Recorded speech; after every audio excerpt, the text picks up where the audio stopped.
Mencari akar dari permasalahan. Bab 232.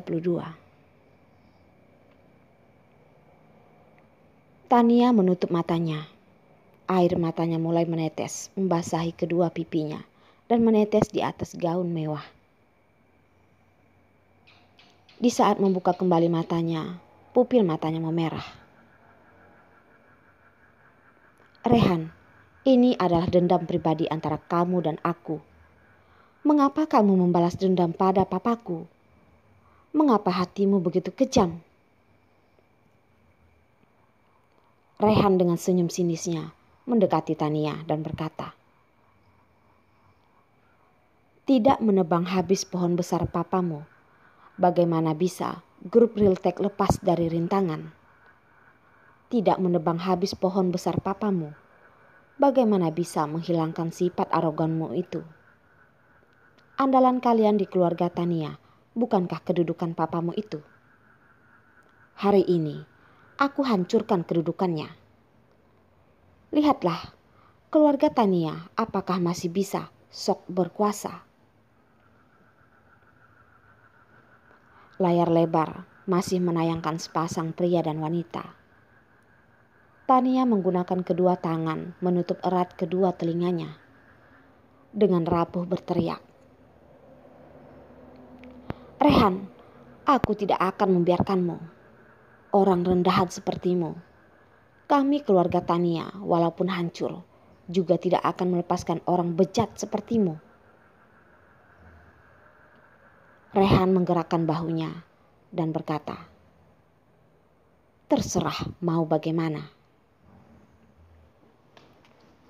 "Rehan, saklarnya di mana?"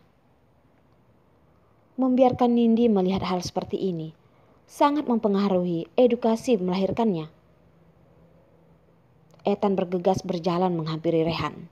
Wajahnya penuh ketidaksenangan. Hati Rehan tergerak. Mengalih pandangan ke sisi lain lobi, hanya terlihat Yuki dan Nindi berdiri berdampingan, sedang menghadap layar lebar.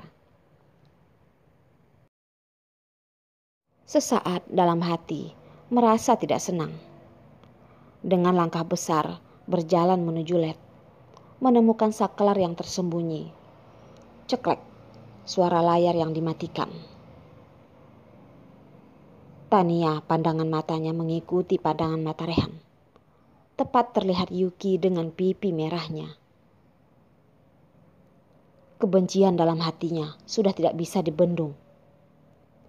Sebelum wanita ini pulang kembali, Rehan bersikap baik padanya. Semua karena Yuki merebut cintanya, menghancurkan keluarganya.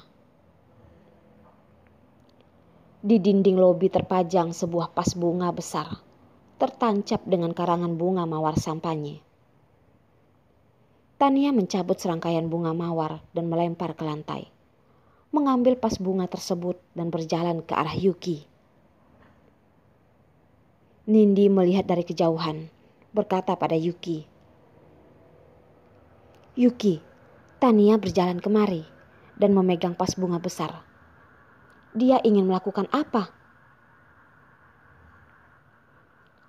Sampai setelah melihat layar lebar, Yuki baru memahami misteri di balik pertunangan ini. Semua misteri terpecahkan sekaligus. Melihat Tania berjalan perlahan, langkah demi langkah menuju kemari. Tersadar, dia menuju kemari untuk berkelahi membalas dendam padanya. Yuki segera melindungi Nindi agar berdiri di belakangnya. "Nindi, cepat pergi. Kamu sedang mengandung. Jangan sampai terlempar olehnya." Nindi menarik tangan Yuki bergegas kabur. "Ayo, pergi bersama. Jangan menghiraukan orang gila ini." Tania melihat mereka bergegas kabur, tiba-tiba tertawa terbahak-bahak. Dengan suara tinggi dan tajam dia berkata, "Yuki, apa kamu takut? Bukankah kamu paling sering berpura-pura kuat dan keras kepala, memikat lelaki? Mengapa hari ini nyalimu kecil seperti tikus?" Yuki memandangi wajahnya yang gila dan sedikit kasihan. Sambil memegang Nindi, dia menoleh dan menasehati Tania. Carilah orang yang tepat. Kamu ingin membalas dendam, harusnya mencari Rehan. Kenapa mencari aku? Bawa pas bunga itu, carilah Rehan. Jangan menakuti bayi kecil di perut Nindi. Setelah selesai berbicara, kepala Yuki terbentur pada dada yang keras dan lebar. Yuki menyentuh hidungnya dan memandang pria jangkung yang tampan itu. Dia seperti melihat penyelamat. Rehan, kamu datang tepat waktu.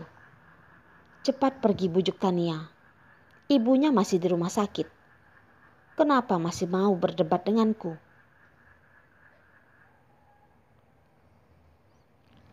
Rehan tersenyum dan mengangkat alisnya. Memegang pas dan melempar ke Rehan.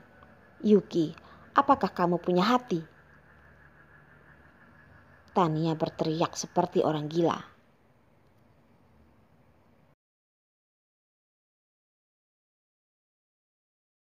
Keromantisan lainnya. Bab 233. Yuki tersenyum licik. Aku hanya bilang, kamu jangan banyak berpikir. Ethan telah datang untuk melindungi Nindi di pelukannya. Yuki dan Rehan tampaknya adu mulut, tetapi sebenarnya manis dan tak terbatas. Tania menatapnya, naik darah dan tenggorokannya terasa manis sesaat. Kemarahan dan kebencian yang merasuk ke dalam tulang membuatnya seperti orang gila dengan garang datang menghampiri, memukul Yuki dengan kejam. Yuki, kamu dasar murahan, dasar murahan. Aku ingin makan dagingmu, aku ingin minum darahmu. Rehan menatap Tania yang berada di ambang kehancuran. Dia melihat wajahnya yang cantik menjadi kusut dan ngeri, dan dia sangat jijik. Sehingga membiarkan Yuki ada di belakangnya dan memutar lengan Tania. Tania, jangan menjadi gila. Masih ada kekuatan. Lebih baik pikirkan bagaimana menenangkan Bella, ibumu. Bagaimana menghadapi berita utama surat kabar besok. Ketika dia berbicara, dia melambaikan tangannya ke penjaga keamanan dan mengusir Tania.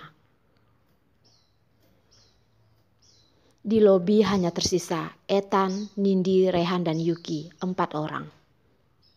Ethan menatap Rehan dan Yuki dan menuntun Nindi berjalan keluar. Nindi, ayo, jangan jadi lampu. Nindi tersenyum dan merapatkan diri di pelukan Ethan dan bersiap untuk berjalan keluar.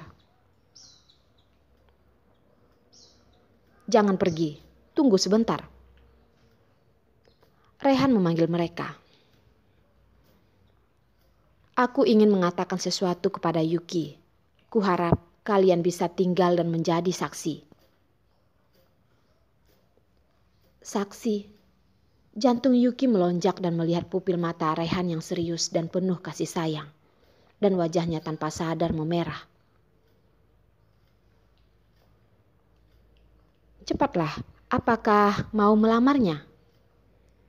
Nindi dengan girang berkata. Rehan tersenyum dan meliriknya. Ethan, perhatikan istrimu itu. Jangan jadi spoiler. Ethan tersenyum dan mencium wajah Nindi. Istriku ini, kau hebat ya. Hal seperti ini bisa tertebak. Rehan mengeluarkan kotak beludru merah kecil dan perlahan membukanya. Menatap dalam ke arah Yuki, lalu berlutut. Yuki, maukah kau menikah denganku?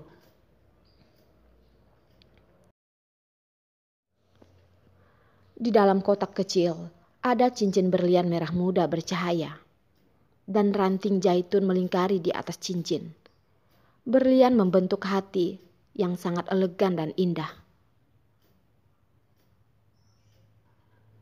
Hei, ini bukankah berlian merah muda, Marry Me? Rehan, kau benar-benar pengorbanan. Ethan berteriak kaget. Marry Me. Yuki melihat cincin berlian di dalam kotak dan air matanya mengalir. Kebahagiaan luar biasa menerpa hatinya. Air mata berputar di kelopak mata dan jari-jarinya bergetar, hampir tidak dapat memegang kotak tersebut dengan benar. Rehan berjongkok di depannya, menatapnya dengan lembut, senyuman di wajahnya dan berkata, "Yuki, terimalah lamaranku." Yuki memandang dalam pupil matanya dan menyeka air matanya yang jatuh dengan panik. Untuk waktu yang lama, dia tersedak dan mengangguk. Rehan berdiri dan memeluk Yuki dan mencium keningnya. Mengapa memikirkannya begitu lama? Kakiku pun berlutut sampai kesemutan. Mereka pun tertawa. Suasana hikmat asli benar-benar diencerkan oleh kata-katanya, dan Nindi dan Ethan tidak bisa menahan tawa. Yuki juga tertawa dan memelintir lengan Rehan. Aku harusnya membiarkanmu berlutut lebih lama. Rehan memandangi wanita di pelukannya yang pemalu dan tertawa. Dia pun berkata, "Ya, tega membiarkan pas itu dibanting ke suamimu. Apalagi yang tidak bisa kamu lakukan?" Yuki selalu merasa bahwa perkataan suami sangat kasar. Hari ini terdengar di telinganya, malah seperti terasa lembut dan manis. Dia mengedipkan mata pada Rehan. Lembut dan manis bercampur di dalamnya. Rehan mengagumi penampilannya yang menawan. Penuturannya lembut dan manja. "Yuki, aku masih punya kejutan untukmu."